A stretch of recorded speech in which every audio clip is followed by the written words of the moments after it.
नमस्कार। खास कार्यक्रम देश देशांतर में आपका स्वागत है। मैं हूं आरफा खानम शेरवानी। मोदी सरकार ने अपने 2 साल पूरे कर लिए हैं और इन 2 सालों के दौरान इस सरकार ने आर्थिक पैमाने पर क्या कुछ किया, कितनी नई नौकरियां पैदा हुई, कितने लोगों को रोजगार मिला, इस सब पर चर्चा लगातार हो रही है। देश कितना विकास कर पाया और कितना कर सकता था, इस पर बहस महत्वपूर्ण है। लेकिन देश देशांतर में आज हम चर्चा इस बात पर करेंगे कि देश में सामाजिक और राजनीतिक हालात पिछले 2 सालों के दौरान कैसे रहे। सबका साथ और सबका विकास का नारा लेकर सत्ता में आई सरकार क्या सबको साथ ले पाई है और क्या सबका एक समान विकास हो पाया है? 2 साल के बाद क्या देश के सभी समुदाय सुरक्षित महसूस कर रहे हैं और विकास में सबकी भागीदारी समान रूप से हो पाई है? इस मुद्दे पर बहस इसलिए भी जरूरी है क्योंकि किसी देश के विकास को सिर्फ आर्थिक आंकड़ों में नहीं मापा जा सकता जब तक कि सुरक्षा, इंसाफ और समान विकास साथ साथ ना चलें। और इसी पर बातचीत करने के लिए मेरे साथ मेहमान मौजूद हैं स्टूडियो में। प्रोफेसर प्रमोद शास्त्री मौजूद हैं। प्रोफेसर होने के साथ साथ आरएसएस से संबंध भी है इनका, आरएसएस थिंकर हैं। दूसरे खास मेहमान डॉक्टर राजकुमार हैं जो कि एसोसिएट प्रोफेसर हैं पॉलिटिकल साइंस के दयाल सिंह कॉलेज में, दिल्ली यूनिवर्सिटी। तीसरे खास मेहमान हिलाल अहमद साहब हैं, फेलो हैं सीएसडीएस में। और सत्येंद्र रंजन हैं, वरिष्ठ पत्रकार जो खासकर राजनीतिक और आर्थिक मामलों पर गहरी समझ रखते हैं। सभी मेहमानों का बहुत बहुत स्वागत है। सबसे पहले सत्येंद्र रंजन, मैं आपसे शुरुआत करना चाहती हूँ कि जिस नारे के साथ ये सरकार आई थी 2 साल बाद, सबका साथ सबके विकास की बात, किस हद तक हम ये कह सकते हैं, कितने कन्विक्शन के साथ कि ऐसा हो पाया है?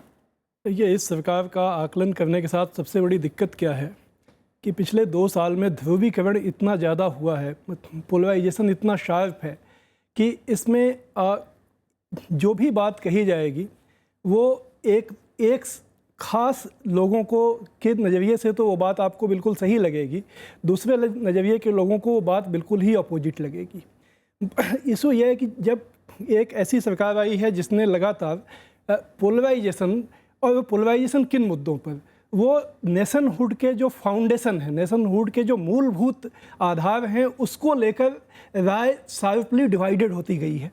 और ख़ासकर पिछले साल ये जो राष्ट्रवाद की बहस चली या उसके पहले जो भी असहिष्णुता का मामला उठा, ये सारे मामलों का जो निष्कर्ष ये निकाला जा सकता है कि जो बेसिक्स, जो राष्ट्र के जो मूलभूत तत्व होते हैं, जो मूल सिद्धांत हैं, उन सारी चीज़ों के ऊपर डाइवर्जेंट व्यू, बल्कि एक दूसरे के खिलाफ व्यू, अपोजिट व्यू समाज में तेज़ी से बढ़ता गया है। उसको मानने वाले लोगों की संख्या मतलब जो बढ़ती गई है। तो आज अगर हम ये कहें कि सबका साथ सबका विकास की जब हम बात करेंगे तो एक नज़रिए से हम तो ये कहा जा सकता है कि समाज का एक बड़ा हिस्सा जो है वो आतंक में जीने के लिए मजबूर हुआ है। उसको ऐसा लगता है कि इस देश में उसकी आवश्यकता नहीं है, या जो सरकार की जो नीतियां हैं वो एक ख़ास समुदाय की सेंसिबिलिटीज़ को रखकर, चाहे शिक्षा हो, संस्कृति हो या पूरे नेशनहुड को डिफाइन करने की बात हो, उस ढंग से की जा रही है। और जो दूसरे समुदाय हैं जिनकी एक अपनी अलग धार्मिक पहचान है, सांस्कृतिक पहचान है, उनके खान पान उनका अलग है, रहन सहन अलग है, वैसे लोगों को इसमें मार्जिनलाइज किया गया है। ठीक है। तो ये बेसिक चीज़, दिक्कत यही है कि पोलराइज्ड सिचुएशन में आप किसी एक आम सहमति के निष्कर्ष पे नहीं पहुंच सकते। जी, आप ही कह रहे हैं कि नज़रिया इतना बदल गया है ध्रुवीकरण की वजह से कि जो चीज़ बहुत अच्छी हरी नज़र आती है एक तरफ से, दूसरी तरफ से वही सूखी नज़र आती है। डॉक्टर राजकुमार, ये बताइए कि जब हम विभिन्नता की बात करते हैं तो अक्सर जो है बात समझ जाती है हमारी कि धार्मिक जो है विभिन्नता, उसकी हम बात करें, लेकिन यहाँ मैं और दूसरी विभिन्नताओं को भी उठाना चाहती हूँ। जैसे न सिर्फ धार्मिक बल्कि जो इनकम ग्रुप है उसकी हम बात कर सकते हैं, जो अर्बन रूरल डिवाइड है हम उसका जिक्र कर सकते हैं, किसान मजदूरों की बात करें हम, या नॉर्थ ईस्ट और साउथ इंडियंस की हम बात करें। ये तमाम जो डिविजन्स हैं, ये तमाम जो विभिन्नताएं हैं, इसके पैमाने पर अगर हम देखें तो सबका साथ तो सबके विकास का जो टेस्ट है उसको क्या कामयाब मानते हैं आप? देखिए, विभिन्नता सिर्फ पहचान का एक माध्यम नहीं है, बल्कि विभिन्नता का खास तौर पे भारत के संदर्भ में देखा जाए तो यहाँ पे विभिन्नता भेदभाव को बढ़ावा देती है। और कोई चीज़ इस तरह की नहीं है यहाँ पे, या कोई पहचान ऐसी नहीं है जो सबके लिए बराबर महत्व रखती हो, सबको बराबर सम्मान देती हो या सबको बराबर अवसर प्रदान करती हो। इस संदर्भ में सही बात है कि सामान्य डिस्कोर्स में हम लोग रिलीजन को बहुत आगे बना के रखते हैं, लेकिन भारत में रिलीजन से भी कहीं ज़्यादा गंभीर किस्म के भेदभाव या गंभीर किस्म की विभिन्नताएं और उस तरह के की व्यवस्थाएं हैं, जिनमें ख़ास तौर पे मैं यहाँ कहना चाहूँगा कि चाहे वो अमीर या गरीब का मामला हो या शहरों का या गाँवों का मामला हो, उसके साथ साथ देखें इन सब के अंदर जो अंडर करंट एक लगता है कि यहाँ पे जातिगत भेदभाव बहुत ज़बरदस्त है, और उस जातिगत भेदभाव को देखें तो बहुत बड़ी जनसंख्या। मैं स्पेसिफिकली आपसे पिछले 2 साल के बारे में पूछ रही हूँ कि मुझे आप उदाहरण देके बताइए कि किस तरह से हम मानेंगे। पिछले 2 साल के अंदर अगर आप देखें तो जो हाशिए के लोग हैं, जो दलित हैं, बैकवर्ड्स हैं, आदिवासी हैं, उनका किस प्रकार से भागीदारी हुई है, चाहे वो सार्वजनिक संस्थान हो या फिर सरकार में उनकी भागीदारी को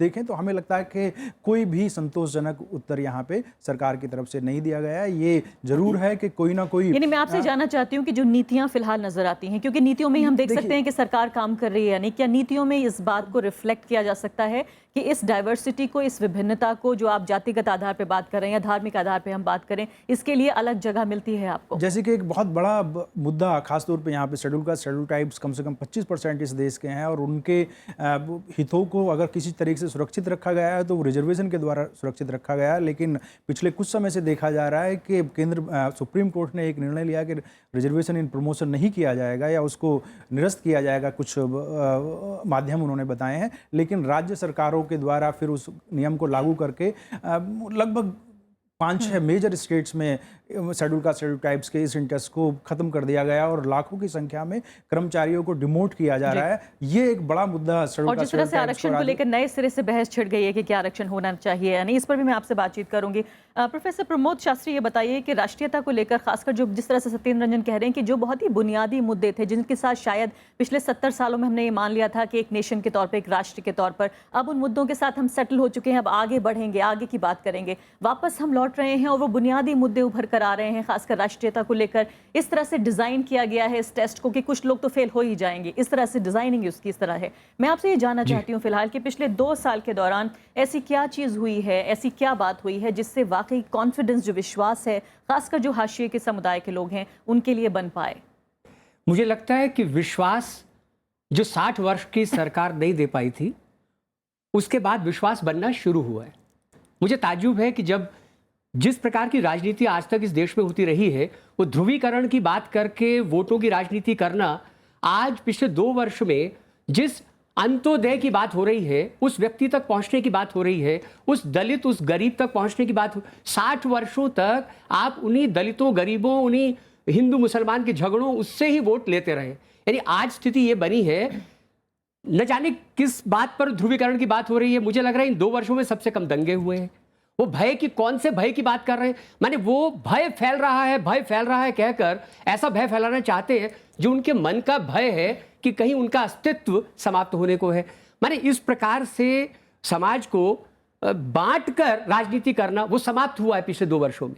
यानी आज उस गरीब की, उस दलित की, उस रसोई तक रसोई गैस पहुंचे, हर स्कूल में, गांव के हर स्कूल में शौचालय बने, सफाई की बात जो 60 वर्षों के अंदर कोई सोचता नहीं था, ऐसी बात प्रारंभ हुई, स्वच्छता अभियान। माने ये सब चीजें वो मूलभूत चीजें हैं जिससे कोई समाज ऊपर उठता है, हर प्रकार से ऊपर उठता है। माने वो आर्थिक दृष्टिकोण से भी ऊपर उठेगा और वो नैतिक दृष्टिकोण से भी उसको लगेगा हाँ, मैं जिस समाज में रहता हूं वो स्वस्थ समाज है। वैचारिक रूप से भी उसको लगेगा कि मैं एक ऐसे अच्छे समाज में रह।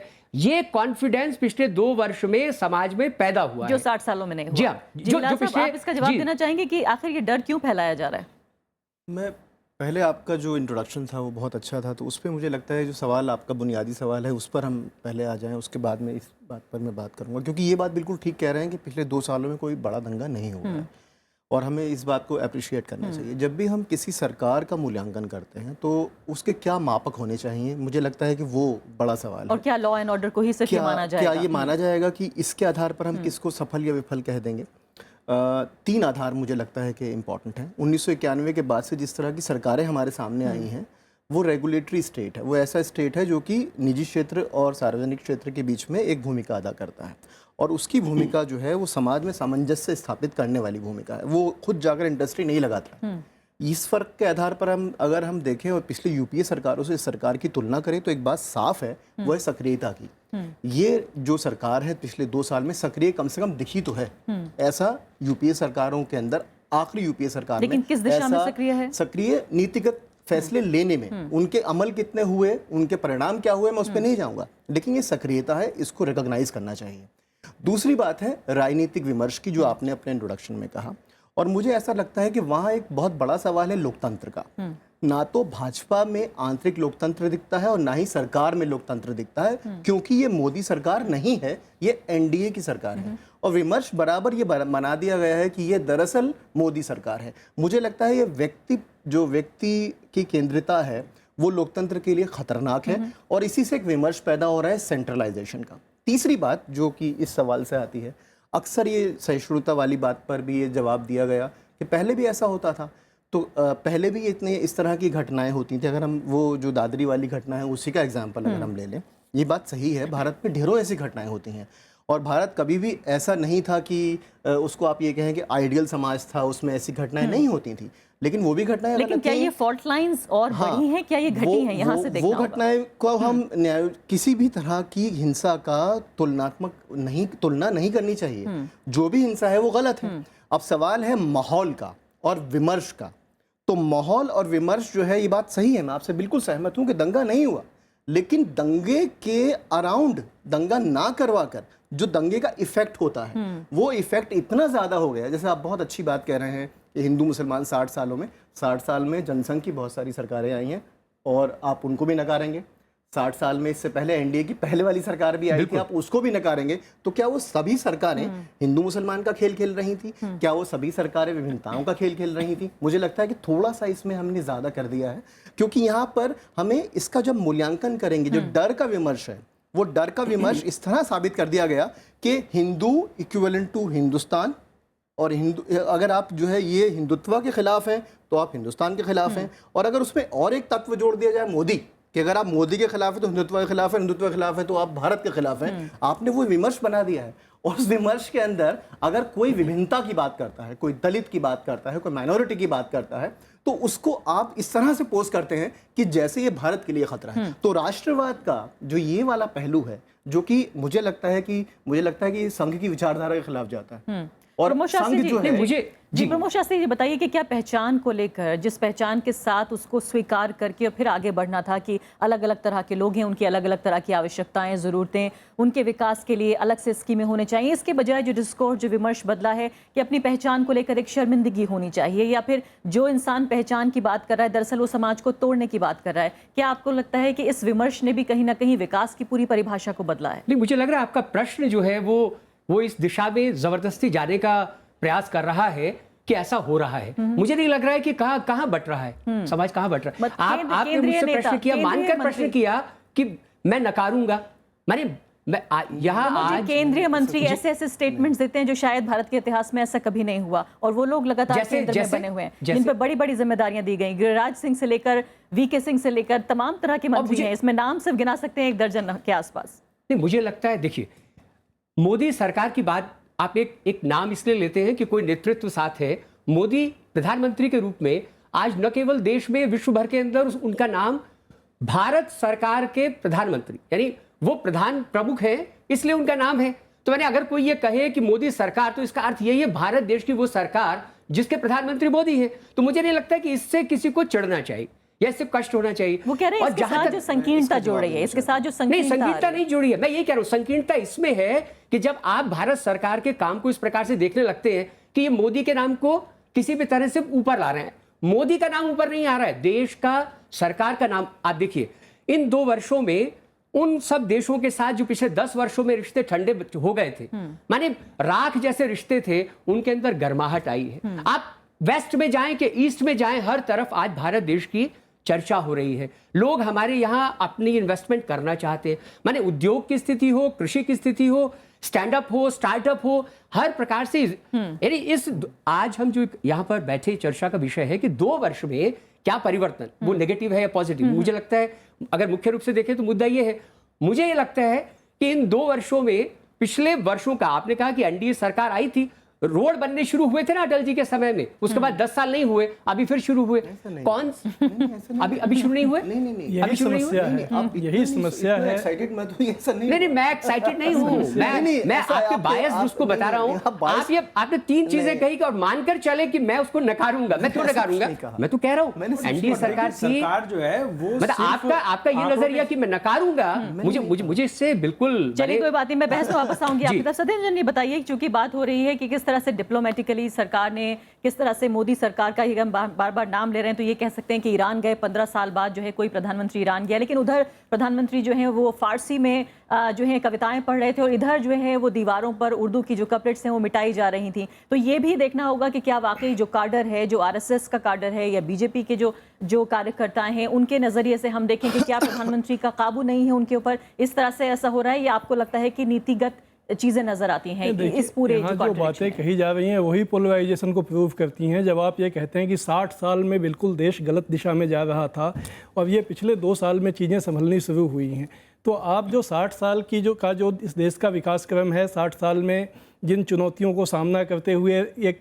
जो नेशन बिल्डिंग का काम हुआ या जो भी उपलब्धियां हैं, आप उसको तो मान के चलते हैं कि वो पूरा समय शर्मनाक था। प्रधानमंत्री ऑन रिकॉर्ड बोल चुके हैं कि पहले भारतीय कहने में लोगों को शर्म आता था, पिछले 2 साल से उस पर गर्व आता है। हिलाल जी ने ठीक ही कहा कि उसमें वो 6 साल भी हैं जब अटल बिहारी वाजपेयी जी देश के प्रधानमंत्री थे। सवाल ये, अब उपलब्धियों की बात कहने के लिए नारेबाजी में हम लोग बहुत सारी बातें कह सकते हैं। संबंधों की बात है तो अभी नेपाल के साथ अपने संबंध का क्या स्तर है, पाकिस्तान के साथ संबंध का क्या स्तर है, और अफ़गानिस्तान की पूरी बातचीत में भारत को उस टेबल पर क्यों नहीं बैठाया गया है जहाँ पे अफ़गानिस्तान का भविष्य तय हो रहा है। अमेरिका के साथ, जिसके साथ सबसे ज़्यादा प्रगाढ़ संबंध हुए, ये बात कोई भी स्वीकार करेगा, लेकिन उसका जो ठोस उसकी उपलब्धि क्या है, उससे अभी तक भारत को एनएसजी का मेंबरशिप मिल गया या जो न्यूक्लियर डील हुआ उसके तहत न्यूक्लियर पावर के प्लांट्स यहाँ लग गए, या एक जो फ्रांस के साथ में जो एरोप्लेन का ये फाइटर प्लेन का जो समझौता हुआ वो तो अभी तक अंजाम तक पहुंच नहीं सका। तो ये नारेबाजी में कहने के लिए कि हमारे यहाँ सभी चीज़ें आ रही हैं, 17 महीने से आपका एक्सपोर्ट का लेवल कहाँ है, आपके यहाँ प्राइवेट इन्वेस्टमेंट की स्थिति क्या है। मैंने ये बात पहले इसीलिए मैंने ये बात कही कि एक पोलराइज्ड सिचुएशन में जहाँ पर एक तरफ से आपको सारी चीज़ें सफ़ेद नज़र आएंगी और दूसरी तरफ से स्याह नज़र आएंगी, वहाँ पर कोई डिस्कोर्स बहुत डिफिकल्ट हो जाता है। मैं सरकार एक सेंटेंस के साथ एक सेंटेंस के साथ मैं बात कर रहा हूँ, इस सरकार का योगदान ही यही है कि इस सरकार ने नेशनहुड के फाउंडेशंस पे बहस खड़ी करके ऐसा पोलराइजेशन कर दिया है जिस पर कोई ऐसी बहस, ऐसा कोई डिस्कोर्स इसके कामकाज को लेकर सहमत नहीं है जिस पर न्यूनतम सहमति भी बन सके। मुझे लगता है इसके अतिरिक्त कोई और विषय बचा नहीं है। ध्रुवीकरण सिर्फ मैंने अभी आज 2 प्रश्न उठाए हैं। नहीं प्रमोद जी, माफ कीजिएगा, आज बहस का मुद्दा ही यही है कि जो सामाजिक आधार पर क्या बंटवारा बढ़ा है, क्या बेहतर हुआ है, हम सामाजिक पैमाने पे ही आज बहस कर रहे हैं, इस तरह की बात कर रहे हैं। मैंने कहा सामाजिक और आर्थिक दोनों पहलुओं पर ध्रुवीकरण नहीं हुआ है। मैंने करने का प्रयास कर रहे हैं, कौन लोग कर रहे हैं कि जो लोग, देखिए क्या है, बल्कि आप ये कह रहे हैं कि जो 60 साल में नहीं हुआ जितना बेहतर वो दरअसल अब हो रहा है। नहीं, मैं ये नहीं कह रहा, मैं कह रहा हूं 60 साल में जो प्रयास नहीं हुआ वो अब हो रहा है। 60 साल में जो प्रश्न नहीं उठे वो ध्रुवीकरण के लिए अब प्रश्न उठ रहे हैं।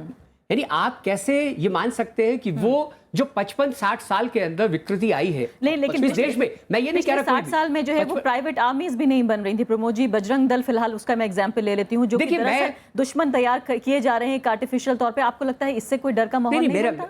मैं बिल्कुल ये मानता हूँ कि इस प्रकार की कोई भी गतिविधि जो होती है और कानूनी स्तर पर यदि वो अपराध है उस पर कार्रवाई होनी चाहिए। गलत है ये? क्या ऐसे प्राइवेट आर्मीज बननी चाहिए? क्या हम सब कहीं भी कोई भी प्राइवेट आर्मी नहीं बननी चाहिए? अब मैं सबसे बड़ा विरोध हम लोग कर रहे हैं ना, आईसिस का विरोध करते हैं सब लोग, वो प्राइवेट आर्मी की तरह से काम कर रहे हैं। विरोध कोई भी उस तरफ चलेगा उसका विरोध होगा।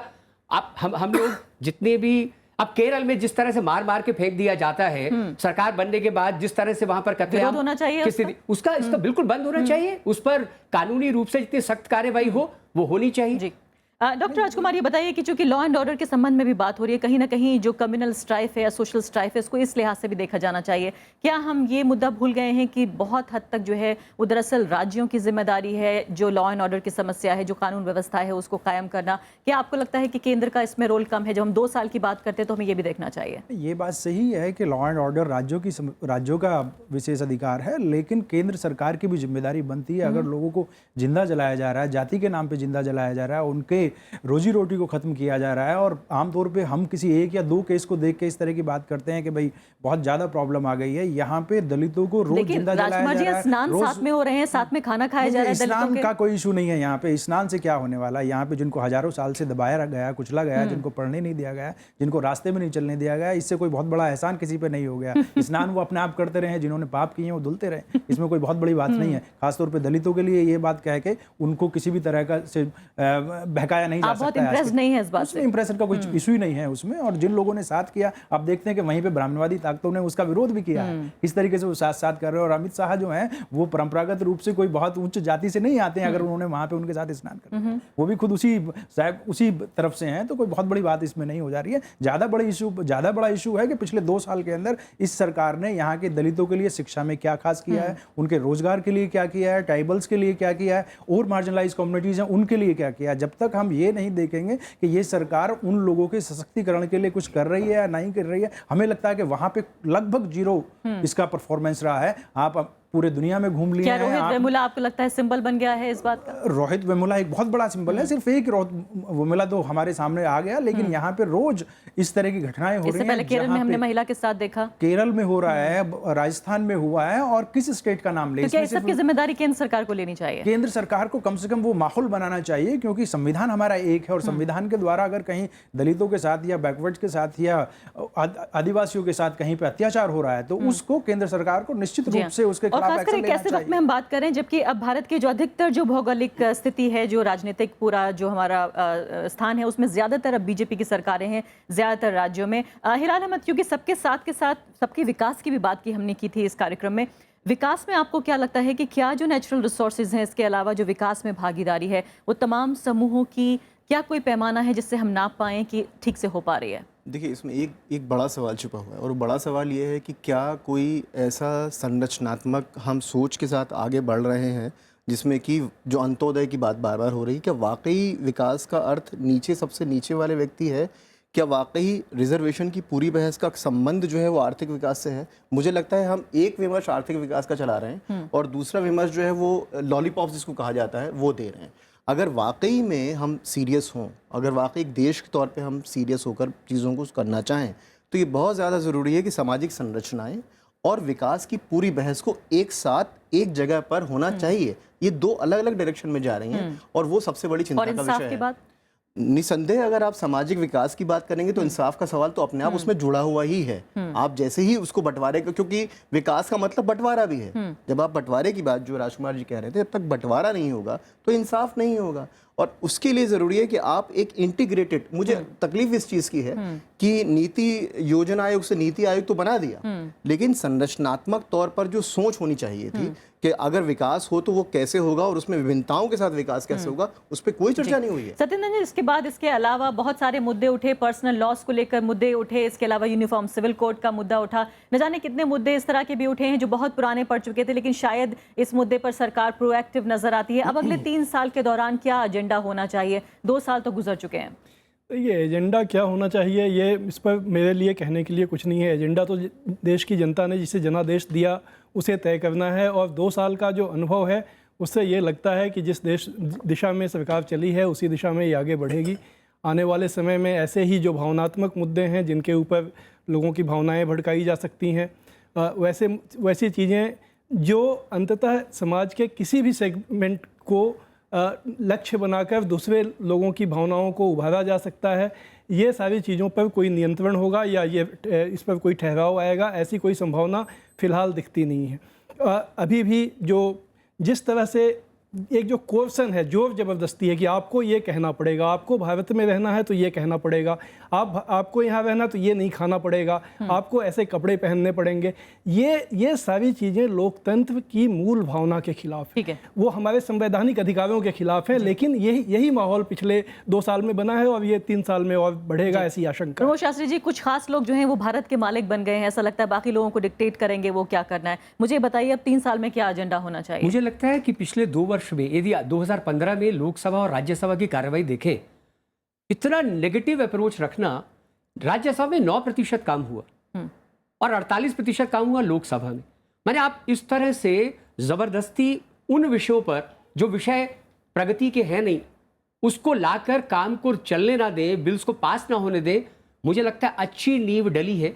मोदी सरकार ने पिछले 2 वर्ष में बहुत गहरी नींव डाली है और ये उसी का परिणाम है कि लोग बहुत बेचैन हैं। लोगों को अपनी वो जमीन खिसकती हुई दिख रही है जिस पर वो लोगों को बांट कर वोट लेते रहे हैं। तो अच्छी नींव डल गई है, इमारत अच्छी बनेगी अगले 3 वर्ष। चलिए देखते हैं। फिलहाल ये लंबी बहस से लगता है कि और भी कार्यक्रम करने पड़ेंगे इस पर, और फिलहाल कम से कम 2 राय में बटी हुई नजर आ रहे हैं पैनलिस्ट यहाँ पर।